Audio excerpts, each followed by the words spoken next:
Satya classes में आप सभी छात्रों का स्वागत है।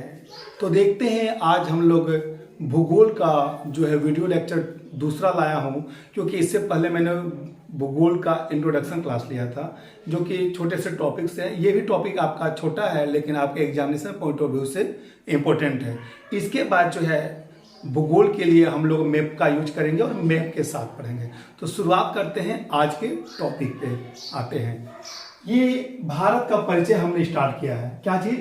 भारत का परिचय। हमारा प्यारा देश भारत कैसा है, आकृति में कैसा है, उसकी अवस्थिति क्या है, ये सारे चीज को देखेंगे। तो ये टॉपिक के माध्यम से मैंने कुछ पॉइंट्स लिखे हैं जो आपके एग्जामिनेशन पॉइंट ऑफ व्यू से बहुत जरूरी है। और मैं आपको स्पष्ट कर दूं कि ये भूगोल पढ़ने के लिए विदाउट मैप का उपयोग किए पढ़ना संभव नहीं होता है, क्योंकि ये पढ़ने के साथ साथ अवस्थिति को समझना काफी ही महत्वपूर्ण है। इसलिए अगले क्लास से मैं मैप का यूज करूंगा। चलिए तो देखते हैं क्या है भारत। विश्व में भारत, इसको हम पहले देखते हैं कि भारत की जो है विश्व में क्या कंडीशन है। भारत जो विश्व में क्या अपना स्थान रखता है, ये देखते हैं आपके ज्योग्राफी पॉइंट ऑफ व्यू से। तो ये देखिए, एशिया महादेश में अवस्थित दक्षिण एशियाई देश है। भारत क्या है? तो एशिया महादेश में अवस्थित है और दक्षिण एशियाई देश है। तो पूछा जाएगा कि भारत एशिया के किस क्षेत्र में अवस्थित है? तो दक्षिण क्षेत्र में अवस्थित है। संपूर्ण विश्व का जनसंख्या जो है 17.5% भारत में निवास करती है। वहीं अगर इसकी क्षेत्रफल की बात की जाए तो विश्व के परिप्रेक्ष्य में ये 2.42% है। पूरे विश्व के क्षेत्रफल का 2.42% आपका क्षेत्रफल भारत के पास है और पूरे दुनिया की जनसंख्या का 17.5% जो है आपका भारत में निवास करती है। आकार की दृष्टि से अगर देखा जाए तो भारत 7वां बड़ा देश है, यानी कि विश्व में इसकी स्थिति क्या रह गई? 7वां। विश्व में भारत के आकार के दृष्टिकोण से 7वां बड़ा देश रहा। अब देखते हैं इनसे बड़े देश कौन कौन से हैं, यानी भारत से जो बड़े हैं वो कौन कौन से देश है, उनका क्रम क्या है, क्योंकि क्रम पूछा जाता है। कम से कम भारत के बाद अर्जेंटीना, यहां तक के क्रम को आपको याद रखना होता है। देखिए, रूस जो है सबसे ज्यादा क्षेत्रफल वाला देश है, उसके बाद आपका कनाडा आता है, तब यूएसए यानी कि यूनाइटेड स्टेट ऑफ अमेरिका, संयुक्त राज्य अमेरिका, और चौथे नंबर पे चीन आता है। कहीं कहीं पे आपको रूस कनाडा के बाद चीन तब अमेरिका दिखाता है, लेकिन जो गलत है, परफेक्ट जो इसका आंसर होगा, रूस पहले है, तब कनाडा, तब यूएसए, तब चीन, इसके बाद आपका ब्राजील आता है और ऑस्ट्रेलिया के बाद हमारा प्यारा देश भारत 7वें नंबर का आता है। 8वें नंबर पर अर्जेंटीना आता है। भारत की चौहद्दी की बात करें, लेकिन ये चौहद्दी मैं आपको मैप के थ्रू बताऊंगा तो शायद ज्यादा अच्छा रहेगा, क्योंकि यहाँ पे हम बस उत्तर दक्षिण पूर्व पश्चिम लिखे हैं। वहां पे आपको दिखाना होगा पूर्वोत्तर राज्य, पूर्वोत्तर क्षेत्र, आपका पश्चिमोत्तर क्षेत्र, तो शायद आपको वहां पे डिस्क्राइब अच्छे से किया जाएगा। फिर भी यहाँ के जो इस टॉपिक के माध्यम से था, मैं इसको दे रहा हूं आपको। उत्तर में क्या है? भारत का जो उत्तर में है हिमालय पर्वत है, आपका एक देश, प्यारा देश नेपाल, तिब्बत और चीन पड़ता है। दक्षिण में आपका हिंद महासागर और श्रीलंका पड़ता है। दक्षिण में क्या पड़ता है? हिंद महासागर, श्रीलंका, मालदीव, और पूरब में बांग्लादेश, म्यांमार, पश्चिम में पाकिस्तान और अरब सागर। लेकिन अगर एक्चुअल कहा जाए तो ऐसे उत्तर में तो ये दे दिया, उत्तर और पश्चिम में आपका अफगानिस्तान भी आता है, पूर्व उत्तर राज्य में आपका भूटान भी आता है। तो कहीं ना कहीं इन चीजों के लिए मैं बोला था आपको कि आपको मैप के थ्रू हम ज्यादा अच्छा से इसको समझाएंगे। ठीक है, ये है विश्व में भारत की स्थिति। विश्व में भारत की जो स्थिति है ये आपका पूरा देख लीजिए।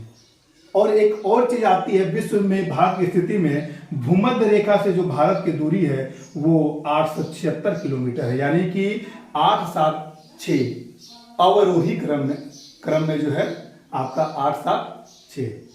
तो ये रहा विश्व के संदर्भ में। कुछ इसके आयाम से उसको देखते हैं, जैसे कि ये भी मैं मैप के थ्रू बताऊंगा, क्योंकि मैप के थ्रू जो मैं दिखाऊंगा कि सब अक्षांशीय विस्तार जो इसका है सबसे आपका उत्तरी बिंदु क्या है, सबसे दक्षिणी बिंदु क्या है, मुख्य भूभाग का दक्षिण बिंदु क्या है और दक्षिणतम बिंदु क्या है। जैसे कि आपको मैं एक चीज बता रहा हूं कि हम लोग सबसे सुदूर दक्षिणी बिंदु क्या कहते हैं, इंदिरा पॉइंट कहा जाता है।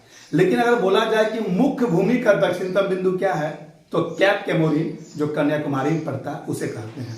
ये चीज हम लोग मैप के थ्रू देखेंगे। फिर भी यहाँ आया है तो इसको मैं देख लेता हूँ, आपको भी दिखा देता हूँ। अक्षांशीय विस्तार क्या है, तो भारत के मुख्य भूमि का अक्षांशीय विस्तार आपका है 8 डिग्री 4 मिनट से लेकर 37 डिग्री 6 मिनट उत्तरी अक्षांश, यानी 8 डिग्री 4 मिनट उत्तरी अक्षांश से लेकर 37 डिग्री 6 मिनट उत्तरी अक्षांश है। ये मुख्य भूमि का है। अगर द्वीपों सहित कहा जाए तो ये 8 की जगह पे 6 हो जाता है। 6 डिग्री 4 मिनट से लेकर 37 डिग्री 6 मिनट उत्तरी अक्षांश। देशांतरीय जो विस्तार होती है, देशांतरीय विस्तार 68 डिग्री 7 मिनट, 68 डिग्री 7 मिनट से लेके 97 डिग्री 25 मिनट तक ये आपका पूर्वी देशांतर में पड़ता है। पूर्वी देशांतर में पड़ता है। कुल क्षेत्रफल जो है इसका 32,87,263 किलोमीटर वर्ग किलोमीटर।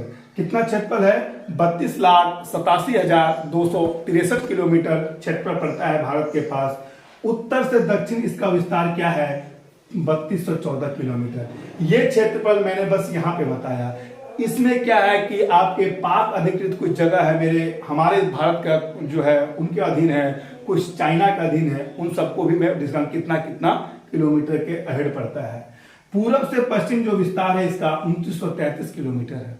पूरब से पश्चिम विस्तार 2933 किलोमीटर, उत्तर से दक्षिण विस्तार 3214 किलोमीटर।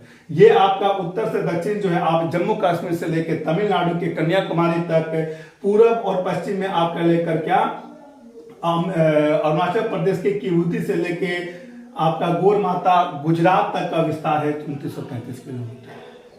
इसकी आकृति कैसी है, भारत का जो मैप है, यानी भारत का जो आकार है वो चतुष्कोणीय है। चतुष्कोणीय है।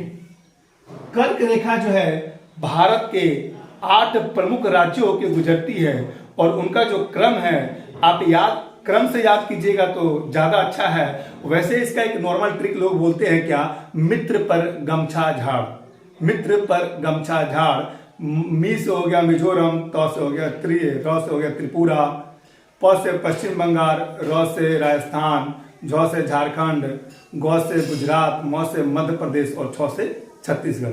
लेकिन हमारे दृष्टिकोण से अगर हम लोग एस्पिरेंट बीपीएससी के हैं तो हमें शॉर्टकट तरीका नहीं अपनाना चाहिए। हमारे लिए क्या है कि हम क्रमबद्ध याद करें। जैसे कि अब हम पश्चिमी स्टेट से लेते हैं तो आप देखिए, पहले आपका गुजरात टच करता है, फिर राजस्थान, फिर मध्य प्रदेश, तब छत्तीसगढ़, तब झारखंड, पश्चिम बंगाल, त्रिपुरा, मिजोरम, इस तरह से आता है।